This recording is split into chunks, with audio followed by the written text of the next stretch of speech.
ஸ்ரீ சுவாமி சிவானந்தா ஞான யோகம். ஹனுமனுக்கு ஸ்ரீராமனின் போதனைகள். ஸ்ரீராமனை போற்றி, புண்ணியனே, நீர் சச்சிதானந்த பரபிரம்மம், உமக்கு மீண்டும் மீண்டும் வணக்கங்கள். மோட்சத்தின் பொருட்டு உமது உண்மை இயல்பை உணர விரும்புகிறேன். இறைவா, உலக வாழ்க்கையாகிய தலையிலிருந்து நான் சுலபமாக விடுபட்டு முடிவான கைவல்யத்தை அடையத்தக்க வழியை எனக்கு கூறும் என்று கேட்டுக்கொண்டார். ஸ்ரீராமன்: பிரபலமான வீரா, நான் வேதாந்தத்தில் நன்கு நிலை பெற்றிருக்கிறேன். நீயும் வேதாந்தத்தை கைக்கொள். ஹனுமன்: ரகுவீரா, வேதாந்தம் என்றால் என்ன? அது எங்கே இருக்கிறது? தயை கூர்ந்து விளக்கவும். ஸ்ரீராமன்: வேதாந்தத்தின் இயல்பை நான் உனக்கு உண்மையாக விளக்குகிறேன். விஷ்ணுவாகிய என் வெளிமூச்சு காற்றின் மூலம் வேதங்கள் உண்டாக்கப்பட்டன. வேதங்களில் வேதாந்தமானது எள்ளுக்குள் எண்ணெய் போல் வியாபித்திருக்கிறது. முடிவான முக்தியை அடைவதற்கு ஒரே வழி மாண்டூக்கிய உபனிஷத் ஒன்றே. அது எல்லா சாதகர்களுக்கும் முக்திக்கு போதுமானது. அதனால் ஞானம் பெறாவிட்டால் உபனிஷத்துக்களை படி. உனக்கு சீக்கிரமே ஞானம் வந்து என் இருப்பிடத்தை அடைவாய். 10 உபனிஷத்துக்களை படித்துணருவதால் சம்சய பாவனை, சந்தேகம், அசம்பாவனை, வீண் எண்ணம், விபரீத பாவனை, போலி எண்ணம் ஆகிய 3 வித பாவனைகளையும், தேக வாசனை, லோக வாசனை, சாஸ்திர வாசனை ஆகிய 3 வாசனைகளையும் அழித்து விடலாம். வேதாந்த ஞானத்தை நாஸ்திகனுக்கும், நன்றியற்றவனுக்கும், தீவினைகளை செய்பவனுக்கும், என்னிடம் அல்லது குருவிடம் பக்தி இல்லாதவனுக்கும், பிரம்மச்சரிய விரதம் இல்லாதவனுக்கும், குரு சேவை செய்யாதவனுக்கும் கூறக்கூடாது. முக்தியடைய விரும்புபவர்கள் சாதன சதுஷ்டயத்தை விருத்தி செய்து கொண்டு நம்பிக்கையோடும் கையில் காணிக்கைகளோடும் ஒரு குருவை அணுக வேண்டும். அவர்கள் அவரிடம் உபனிஷத்துக்களை கற்று சிந்தனையையும் தியானத்தையும் பழக வேண்டும். பிரம்மலோகத்தில் இருப்பவர்கள் பிரம்மாவிடம் வேதாந்தத்தை ஓதி அவருடனேயே கைவழிய முக்தி அல்லது முடிவான மோட்சத்தை அடைகிறார்கள். குரு வேதங்களில் தேர்ந்தவராய் இருக்க வேண்டும். அவர் எல்லா உயிர்களின் நன்மையிலும் கருத்துள்ளவராக இருக்க வேண்டும். அவர் கருணை கடலாக இருத்தல் வேண்டும் என்றார். ஹனுமான்: ரகுவீரரே, ஜீவன் முக்தி என்ன என்பதை தயவு செய்து கூறும். விதேக முக்தி என்றால் என்ன? அதற்கு பிரமாணம் எது? பூரணத்துவத்தின் நோக்கம் என்ன? அது எப்படி அடையப்படுகிறது என்று கேட்டார். ஸ்ரீராமன் பதில் கூறுகிறார். வானரங்களில் புலியே, கர்த்திருத்துவ போக்திருத்துவமாகிய குண விசேஷங்கள் உள்ள மனித உள்ளத்தின் தர்மம் பந்தத்தை உண்டாக்கி துன்பங்களையும் துயரங்களையும் உண்டு பண்ணுகிறது. மனதை கட்டுப்படுத்துவதே ஜீவன் முக்தி. தேகம் நீங்கி முக்தி பெறுவதே விதேக முக்தி.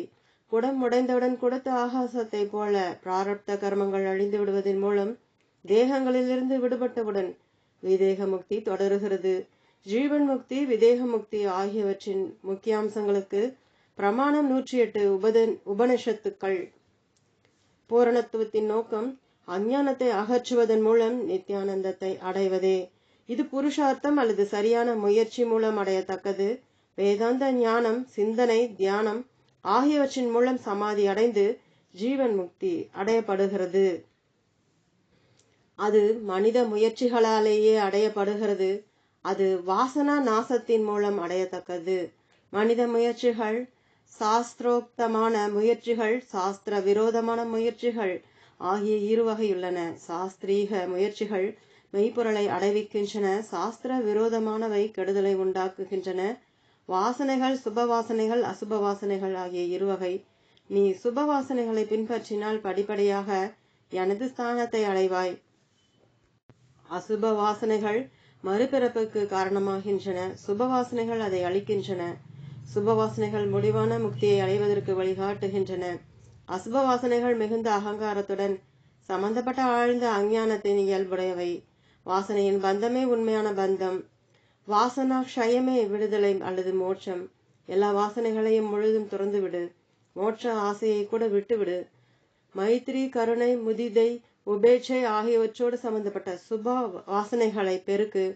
இந்த வாசனைகளை கூட நீக்கி அந்தர்யாமியாகிய ஆத்மாவில் மிக்க அமைதியாய் நிலை பெறு. மகாத்மாக்களின் சத் சங்கத்தை அடைதல், ஜபம், தியானம், ஆராதனை, தர்ம கிரந்தங்களை படித்தல் ஆகியவற்றில் ஆவல் கொள்ளுதல் சுபவாசனையாகும். பிறரை துன்புறுத்தி அவர்கள் மீது அபவாதம் கூறுவது, ஸ்திரீயோடு சம்பந்தப்படுவது ஆகியவை அசுப வாசனை. பழைய அசுப வாசனைகள் உன்னை ஆட்கொண்டால் அவற்றை முயற்சியால் கட்டுப்படுத்த வேண்டும்.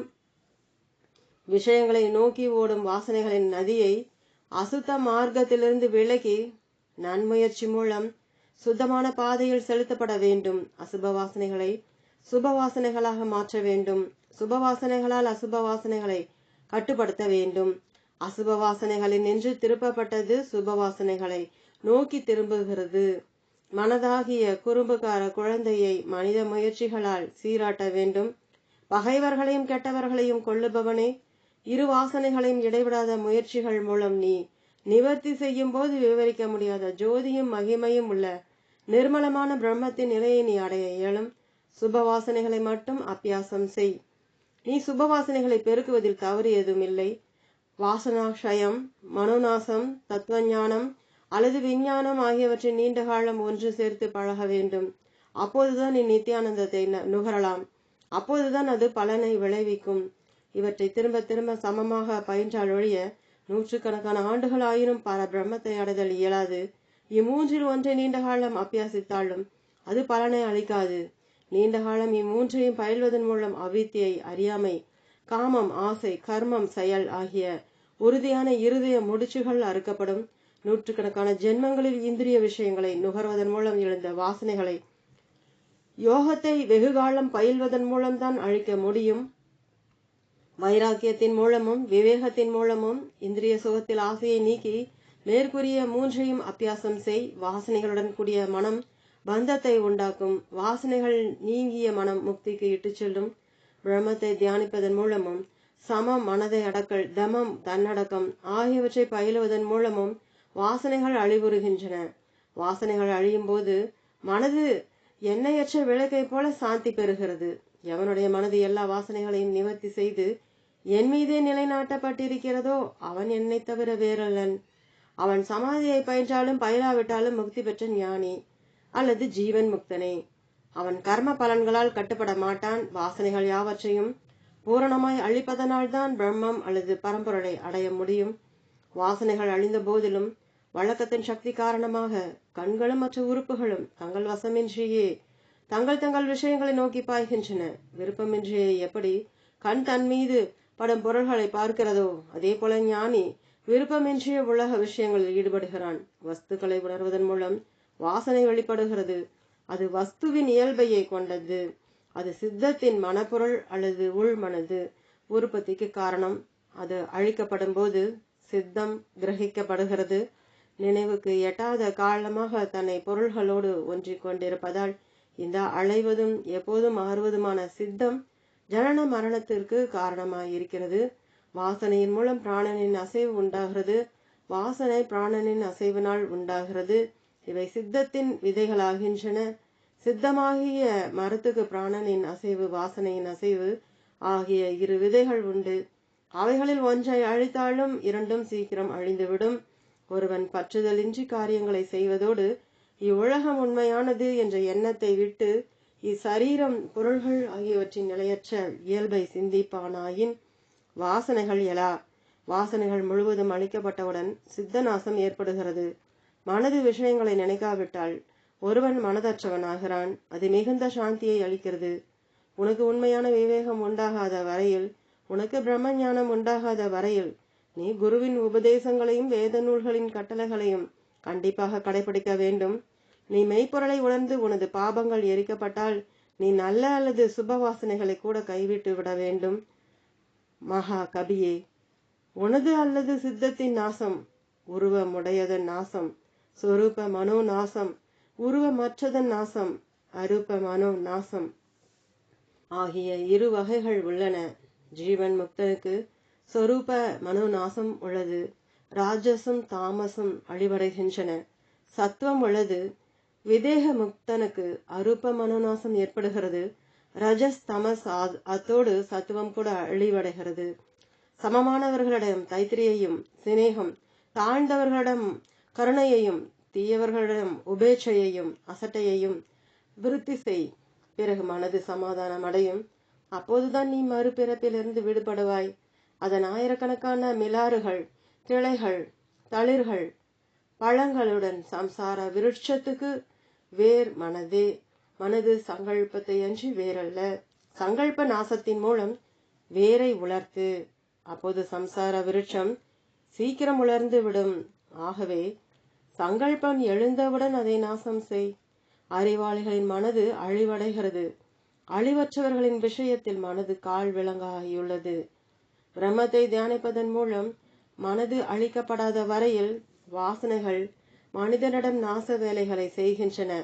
அகங்காரத்தை அழி, புலன்களை கட்டுப்படுத்து. வாசனைகள் படிப்படியாக நசிக்கும். ஊக்கமான முயற்சிகளின் மூலம் முதலில் மனதை வெற்றி கொள். பயனுள்ள அங்கீகரிக்கப்பட்ட முறைகளினால் நீ மனதை கட்டுப்படுத்த வேண்டும். யானையை அங்குசத்தால் தான் அடக்க முடியும். நீ அதை கயிற்றினால் கட்டிவிட முடியாது. அதே போல பிரம்ம ஞானம், சத்சங்கம், வாசனைகளை முழுதும் அகற்றல், பிராணன்களை கட்டுப்படுத்தல் போன்ற பலமுள்ள முறைகளால் தான் மனது கட்டுப்படும். பலாத்காரம் அல்லது சக்தியினால் மனதை அடக்காதே. மனதை பலாத்காரத்தால் கட்டுப்படுத்த முயல்பவர்கள் யானையை சிறு பட்டு நூலினால் கட்ட முயல்பவர்களைப் போல ஆகும். லய சிந்தனையை அபியசி. அவ்யக்தத்தில் அல்லது வெளிப்படாததிலுள்ள பூத்தங்களை பிரி. மிச்சம் இருப்பதை, அதாவது சின்மாத்திரை அல்லது புனிதமான பிரக்னையை மட்டும் தியானி. அதுவே சித்தானந்தம், அறிவு ஆனந்தம். யோகிகளால் மூச்சை இழுத்து வெளிவிடுவதற்குள் அனுபவிக்கும் காலம் உள்கும்பகம். மூச்சு நிற்றல், மூச்சை வெளிவிட்டு அடுத்த மூச்சை இழுக்கும் வரையில் உள்ள நேரம் வெளிக்கும்பகம். மனதின் மாறுதல்கள் யாவும் அழியும் போது மனது மனதில்லாமல் போகிறது. யோகிகள் அசம் பிரக்ஞாத சமாதியின் உத்தம ஆனந்தத்தை நுகர்வார்கள். சித்தின் சுத்த சைத்தன்யம் இயல்புடைய நிலை அதத்விய விருத்தி சமாதி எனப்படும். இச்சமாதி மற்றொன்றின் உதவியை நாடாதது. அது சிவனின் இயல்புடையது. அது மேலும் கீழும் இடையிலும் பிரம்மம் மாத்திரமே. தீவிர ஆசை அல்லது அவா காரணமாக யோசனை அல்லது விவேகமின்றி விஷயங்களில் பற்றுதல் வைத்தல் வாசனை எனப்படும். மனிதன் எதை ஆழ்ந்து சிந்திக்கிறானோ அதாகவே சீக்கிரமாகி விடுகிறான். வாசனைகளால் ஆட்கொள்ளப்பட்டவன் அதன் இயல்பாகவே ஆகிவிடுகிறான். ஒரு மனிதன் இவ்வுலகை உண்மை என்று எண்ணுவானாயின் அவன் பிரமைக்குள்ளாகிறான். இப்பிரபஞ்சம் வாசனாமயமானது. இந்த மனதும் வாசனாமயமானது. வாசனை எவ்வளவு பலமாகிறதோ அவ்வளவுக்கு பிரபஞ்சம் உண்மையானது. இவ்வுலகம் அவனுக்கு மிகுதியாய் உள்ளது. அவன் இவ்வுலகை விட முடியாது. இவ்வுலகமே அவனுக்கு சகலமும். பிரமையாகிய அசுத்த வாசனை அல்லது தேகத்தினிடம் உபேட்சையை அடைதல் வேண்டும். இத்தேகம் மிகவும் அசுத்தமானது. அதனுள் பதியும் ஏகமான ஆத்மா மிக புனிதமானது. இரண்டுக்கும் இடையில் உள்ள வேற்றுமைகள் உணரப்படும் போது எந்த விதமான சுத்திகரிக்கும் சடங்குக்கு அவசியம் இல்லை. மாருதியே, உனக்குள்ளே உள்ள ஜோதியை தேடு. எவன் பார்க்கப்படுவதையும் பார்க்கப்படாததையும் விட்டுவிட்டு ஏகம் மட்டும் போல் இருக்கிறானோ அவன் பிரம்மத்தை அறிபவன் மட்டுமல்ல, பிரம்மமே ஆவான். 4 வேதங்களையும் கற்றவன் சகஜமாய் பிரம்மத்தை உணராவிடின் அவன் வாய்க்கின்பமான உணவு வகைகளின் சுவையை அறிய மாட்டாத அகப்பை போலாவான். எல்லா துன்பங்களையும் சங்கடங்களையும் துக்கங்களையும் அழிப்பதாயும் சப்தம், ஸ்பர்சம், ரூபம், க்ஷீணம், ருசி, நாசம், வாசனை ஆகியவை அற்றதாயும் பெயரும் கோத்திரமும் இல்லாததாயும் உள்ள என் உண்மை நிலையை எப்போதும் வணங்கு. நான் இரண்டாவதற்ற பிரம்மம். நான் பரம்பொருள். நான் சுயம் ஜோதி. பிறப்பற்றவன், இரண்டற்றவன், அழிவற்றவன், பற்றுதலற்றவன். நான் எல்லாவற்றையும் வியாபித்து ஊடுருவியுள்ளவன். நானே சகலமும். முக்தி அல்லது மோட்சத்தின் இயல்பானவனே நான். நான் சுத்தமானவன், மாறுதலற்றவன். உண்மையில் என்னுள் எப்பொருள்களும் இல்லை. நான் குறுக்கிலும் நெடுக்கிலும் மேலும் கீழும் எப்போதும் பூரணமான பிரம்மம். நான் பிறப்பற்றவன், மரணமற்றவன், வயதற்றவன், அழிவற்றவன், சுயம் பிரகாஷன், சர்வ வியாபி, நித்தியன், பகுப்பற்றவன், நாசமற்றவன், காரணமற்றவன், சுத்தமானவன், பலனுக்கும் பிரபஞ்சத்திற்கும் அப்பாற்பட்டவன், நித்திய திருப்தன். இவ்வாறு என்னை தியானி. ஒருவனது சரீரம் காலனுக்கு உட்படும் போது காற்று அசையாத நிலையை அடைவது போல அன்னவன் ஜீவன் முக்தி நிலையை விட்டு விட்டு பிரம்மத்தில் ஐக்கியமாய் விடுகிறான். போம் தொடரும்.